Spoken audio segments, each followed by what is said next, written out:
My husband owned a giant dog, so huge it stood nearly as tall as a person. Ever since it saw me and my husband getting intimate, it couldn't take its eyes off me. One night, I dozed off drunk on the couch. That massive dog snapped its leash and started creeping toward me, step by step.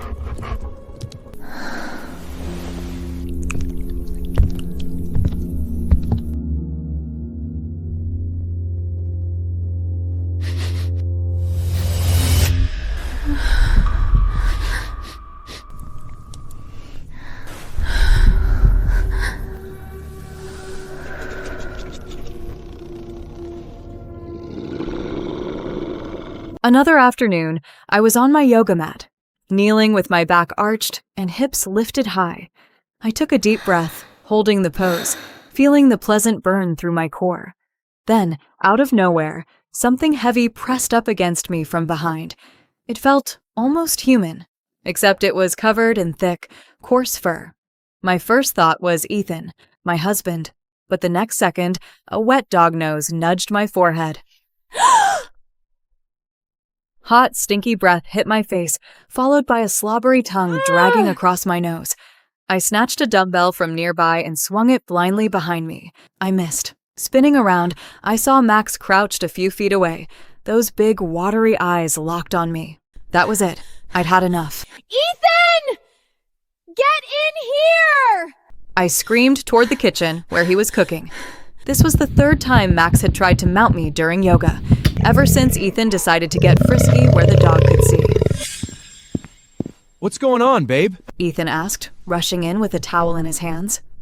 I told you not to do that in front of Max. This is the third time he's pulled this crap. Either that dog goes, or I do. Max was a massive breed Ethan had raised for 5 years. On his hind legs, he was taller than me. Let's be real. If Ethan wasn't home and that dog really wanted to overpower me, I wouldn't stand a chance. Ethan walked to the door, grabbed a feather duster, and started whipping Max hard. Max whimpered and curled into a ball, looking up with wounded eyes. Don't worry, sweetheart. It won't happen again, Ethan said through gritted teeth, putting his whole arm into each strike. He'd said the exact same thing the last 2 times. I just stared, silent. My mind was made up. It was me or the dog.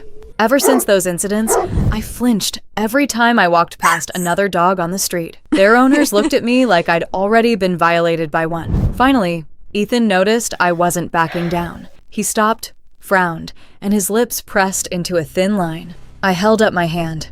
Don't give me that speech about how Max got youth through your darkest days. I don't want to hear it. He closed his mouth, scratched his head, conflicted. That boyish face of his twisted with guilt. My heart softened a little. He was 5 years younger than me. A sweet puppy in public, but an animal between the sheets.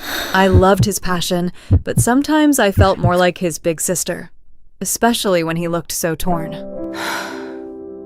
Fine. He can stay, but you have to get him neutered. If he refused, I wasn't going to divorce him, but I was absolutely moving out until he figured out who mattered more. Max barked loudly. I glanced over. He was staring right at me. I wasn't even surprised he understood. Max was scarily smart. He fetched packages, helped carry groceries. Before I could say anything, Ethan smacked him across the snout with the duster. Max went quiet. When Ethan turned back, he was all smiles. You're the best, honey. I'll take him to the vet right now. He clipped on the leash and dragged Max toward the door. On his way out, Max shot me a look. Pure resentment. I glared right back. If it weren't for Ethan, I would have sold him to a dog meat truck and never looked back. I thought neutering would put an end to Max's little games. But 2 weeks later, I learned the hard way that a fixed dog can still bring a world of terror. I never imagined a neutered dog could still be capable of something like that. That night, I met up with some old friends from my childhood for drinks. Let's be real. Alcohol and sex go together like peanut butter and jelly. Some women might be too shy to admit it, but after a few drinks, I get hungry. On my way home, I called Ethan Anderson, hoping he'd wrap things up early and meet me back at the apartment. Ethan said he'd leave right away. No questions asked. He works in sales at a real estate firm, so his hours are pretty flexible. I did a quick mental calculation of how long it'd take him to get home from the office and headed straight to the bathroom for a shower. The warm water poured over me and my mind started wandering, right to Ethan's toned, athletic build.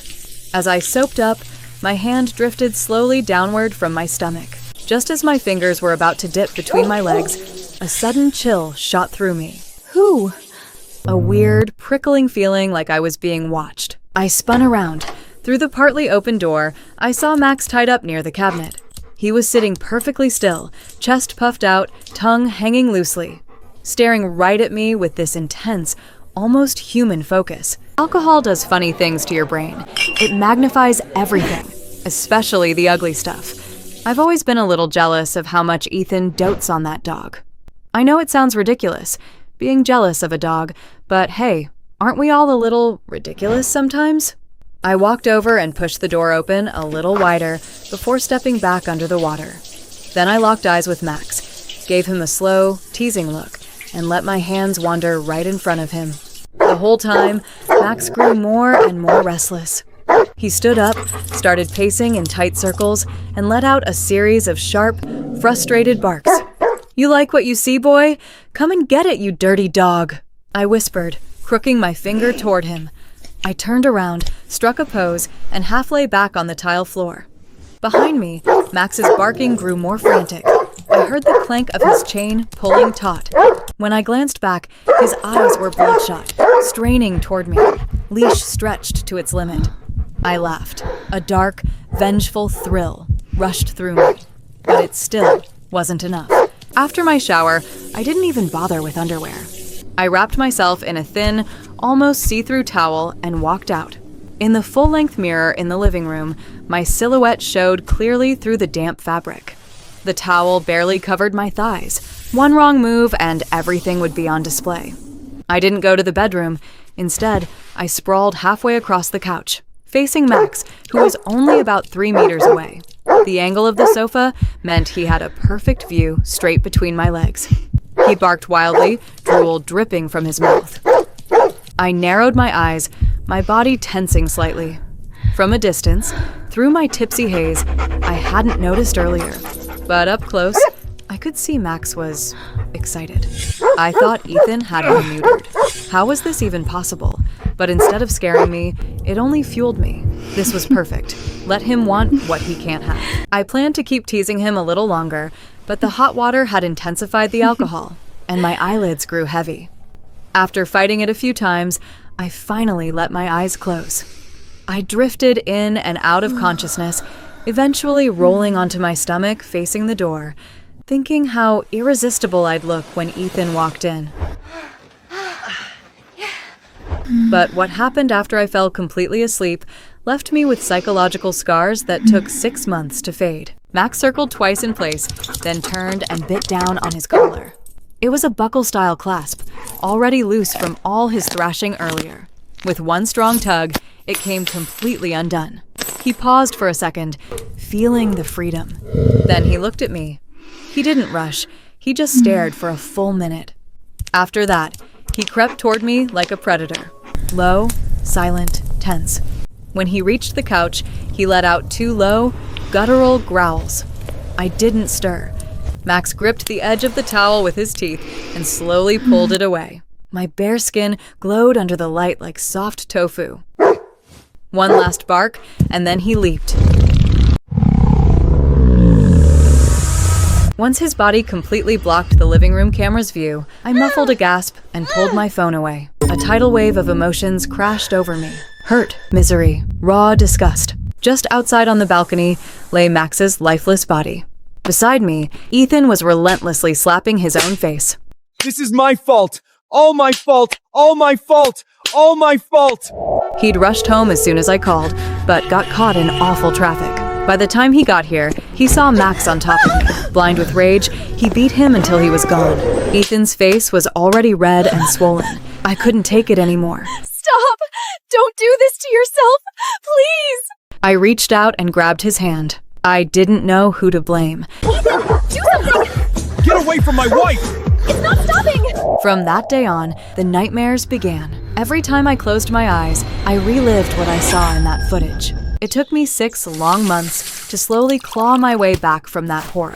Throughout it all, Ethan was my rock. He helped me move to a new apartment. He drove me to every therapy appointment. Whenever I jerked awake at night, trembling and breathless, he was already up, holding me, whispering that I was safe. What touched me most was how patient he was with me, physically. Before we got married, and even after, he'd always had a strong drive. I still remember one time when we were out shopping. I tried on a dress, and he got so turned on, he pulled me into the fitting room right then. But these past 6 months, even after my therapist told me a month ago that I was ready to move forward, he never pushed, never even hinted. He even deleted every female contact from his social media, just to help me feel secure. Tonight, I decided it was time to leave the past behind. Just as I made up my mind, Ethan walked through the door. He was carrying groceries in both hands, sweat beading on his forehead. He looked exhausted. I went straight to him, wrapped my arms around his neck, and pressed close. Hey, you're back. I kissed his cheek, then leaned in toward his lips. He stiffened, pulled back slightly. Sweetie, I've still got the groceries," he mumbled. I tried again, brushing my lips against his, but his stayed shut, tense. He resisted almost unconsciously. My heart sank. Does he actually despise me now? Because of what happened with Max? The thought made me lean back, keeping a foot of space between our faces.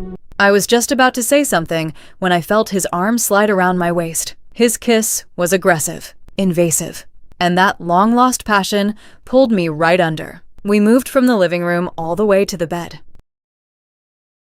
Baby, I've missed you so much. I looked up at Ethan, eyelids heavy, and let my legs fall open, ready for him. But nothing happened. After a few seconds, I saw him frown. Then his expression shifted into something awkward, uncomfortable. I glanced down. Maybe it's just been too long? I offered gently. I'd heard that could happen after a dry spell. Stay still, honey. I gave him a playful smile and sat up. I placed my hands on his hips and lowered my head, bringing my mouth to him.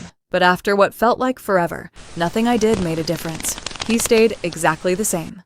I'll go to the hospital tomorrow. Get it checked out. He said the words like he was disappointed, but I didn't feel any real sadness in his tone. If anything, he sounded relieved. He kissed my forehead, pulled his clothes back on, and headed toward the kitchen. Maybe it was my imagination, but his movements seemed rushed. His steps were too quick, too long, like he was escaping something, like he was fleeing me. I stared at the closed bedroom door, my mind blank. Was he dealing with some kind of psychological block too? After all, seeing your wife with a dog would mess with anyone's head. But the more I replayed what just happened, the less it felt like dysfunction. It felt like exhaustion, like he'd already spent himself. Had Ethan been with someone else? When I walked out, he was busy in the kitchen. His phone was left on the coffee table. I'd never snooped through his phone before, never even knew his passcode. But if he was cheating, the evidence would be there. I picked up his phone and slid my own phone case onto it, a quick trick. Then I walked into the kitchen. Honey, my phone's not turning on. Pointing his phone right at his face. The screen lit up, unlocked. I pulled it back before he could even notice.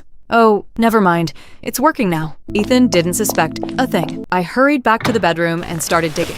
I scrolled through his contacts. All guys. Their chats were either work stuff or casual friend talk. I opened the profiles of the two he talked to most. Real accounts, real guys, no hidden female side profiles. Maybe I was wrong. After dinner, we showered and got back into bed. This time, Ethan initiated, and he was functional. But instead of feeling relieved, a cold weight settled in my chest. It only proved one thing. He must have been with someone else before he came home. That's why he had nothing left for me. The next day, I tailed Ethan right after he left for work.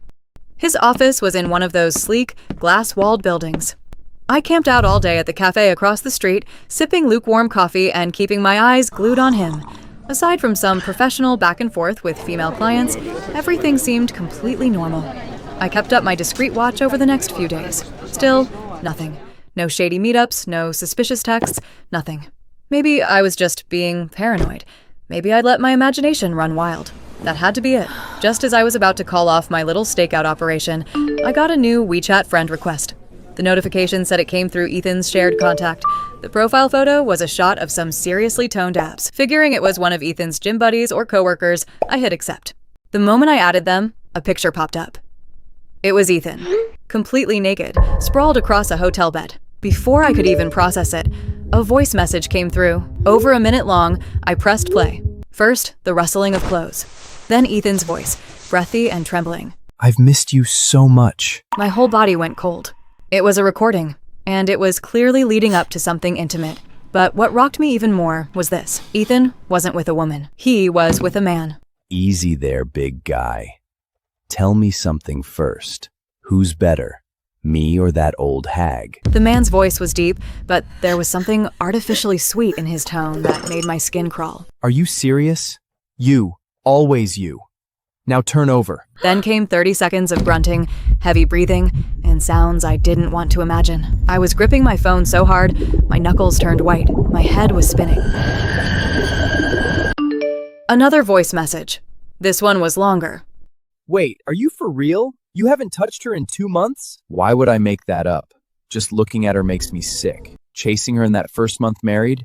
Pure torture. How'd you even convince her? By saying you were sick? Wanna know?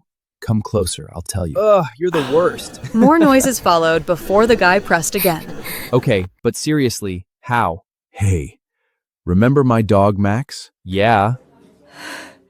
Well, What Ethan said next sent a violent shudder through my whole body.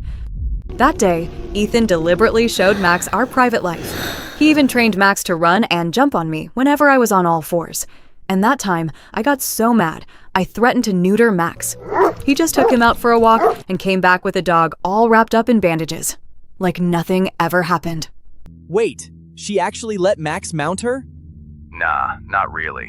I drugged Max's food back then, but come on. He's a dog. He's not into people. The video I showed that old lady was edited. I made it look real. She totally bought it, though. Thought she'd been kicked by a dog. Sank into deep depression. After that, I didn't have to touch her anymore. Ethan, you're something else. Thud. My phone slipped right out of my hand. I couldn't believe what I was hearing.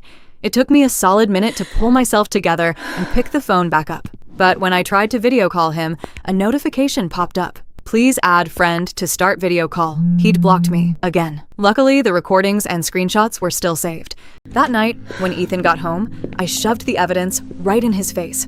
Let's make this clean. We're getting divorced tomorrow. Baby, this has to be a joke. You know how much I love you. I cut him off with a sharp wave of my hand. The proof was right there. I didn't want to hear another word. Ethan hurling his phone across the room. It shattered against the wall. Fine! You want a divorce? Then we're getting a divorce. He dropped onto the couch opposite me. How are we splitting the assets? It took me a second to process what he'd just said. So that's what this was really about. All this time, he was just after my money. How pathetic. I actually thought I'd finally found a man who truly loved me. You get nothing. And just so you know, I've got backups of those recordings. Ethan burst out laughing. You really think a couple of audio clips are enough to hold up in court? His words hit me hard. He was right. If he denied everything, those recordings alone might not be enough to prove infidelity. I have a witness. I shot back, trying to sound more confident than I felt.